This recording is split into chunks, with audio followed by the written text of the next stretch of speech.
Hello வணக்கம். இந்த பாருங்கள், ஆடாதோடா. இந்த ஆடாதோட கட்டிங்ஸை எடுத்து வச்சோம்னா டக்குன்னு பிடிச்சி வந்துடுது. இது பாருங்கள், இதை வச்சு நான் ஆயிடுச்சு, 2 நாள் ஆயிடுச்சு. ஆனால் பெருசாக இருக்குது. இனிமேல் பாட்டு தான் மாற்றணும். வேறு பாட்டில் மாற்றி வைக்கணும். இல்லை வேறு எதனா தேவைப்படுதுனாங்களும் நம்ம கொடுக்கலாம்.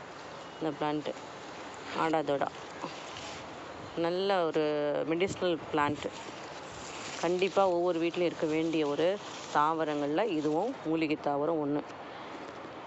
இது நிறைய நான் கட்டிங்ஸ் ஒரு செடி தான் வாங்கினேன். இதில் நான் நிறைய கட்டிங்ஸ் போட்டு நிறைய உருவாக்கி வச்சுருக்கேன். இதில் பாருங்கள், இது திப்பிலி இந்த வேர், இந்த செடி இதுவாகி இங்கே வந்துருக்கு பாருங்கள்.